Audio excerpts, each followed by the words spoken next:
Thank you very much, Dr. Fasalaban. And finally, I'd like to call on Professor Arta Musaraj from Albania to make the final presentation.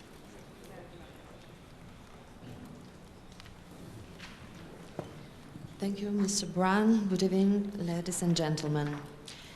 The European Union security strategy that dates back to 2003 is perceived by many as outdated since it's too vague on common interests and ambitions, and it does not represent a coherent picture of the threats, means, and objectives. The context has changed dramatically since 2003 when the strategy was drafted. The current financial crisis has forced the EU to clarify its capabilities and roles, avoiding disillusions and expectations.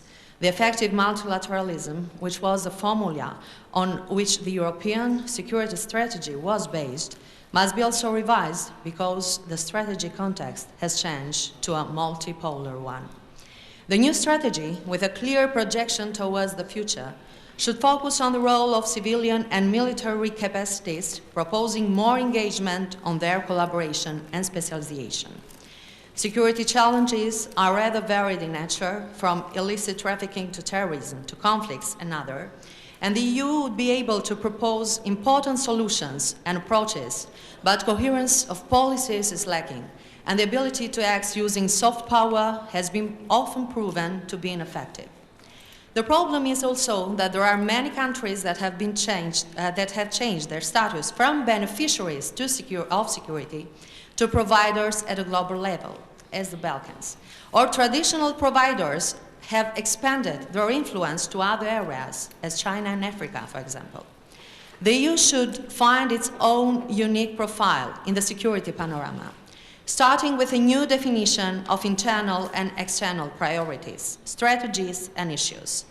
The EU won the 2012 Nobel Peace Prize. The EU is engaged in a number of activities for peace, peacekeeping, and reconciliation. The European Commission has established the peace-building partnership to develop the capacity of its potential partners to respond to crisis situations worldwide.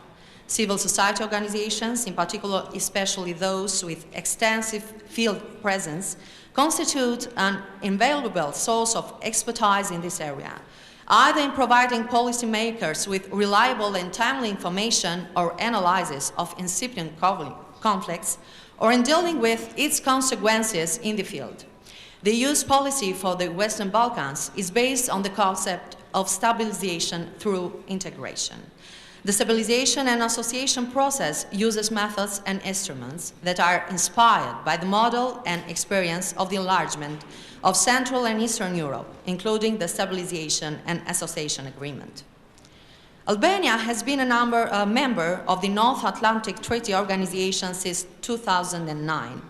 The transition from an individual security and defense system to one of collective defense is a fundamental shift in the concept of national defense and security, affecting development of defense capabilities. Albania belongs to a region with a dynamically evolving security environment. Many positions in the field of security and defense of the Republic need to be updated as a result of these changes. In addition of fulfilling this mission, this comprehensive approach shaped a climate of cooperation for coordinated development of capabilities in the area of national security, avoiding unnecessary, parallel, and obsolete capabilities.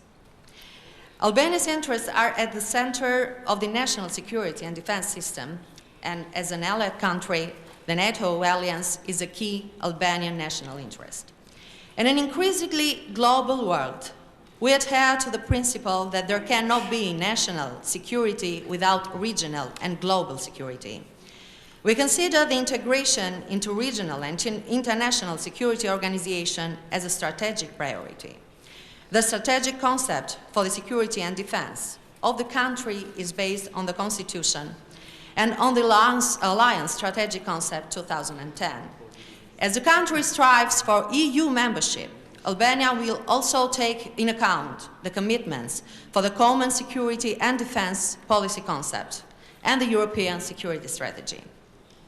Our country and our region today enjoys a more favorable security environment than 10 to 20 years ago. The presence of NATO the EU and other organizations in the region continues to be a supporting factor in building a lasting peace and regional stability. Our region consists of allied countries, aspirant countries, and partner with NATO and EU.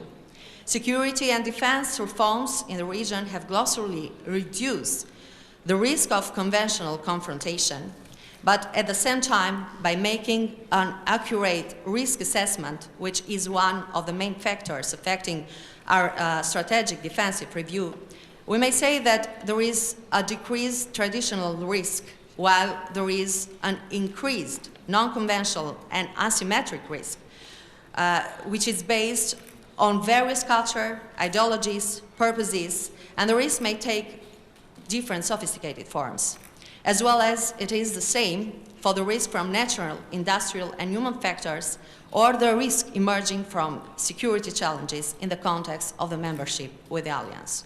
And this requires the altering of our capabilities to deal with such a sophisticated threats. Carrying out our constitutional mission, our defense system in national and international operations will be more complex and diverse. But what remains firm is that we are deeply committed to maintain and reinforce our role in the region and inside the Alliance as exporter of security and stability. We are definitely committed to uphold a vision of universal peace and stability in the world and an integrated concept for the human development. Thank you to all.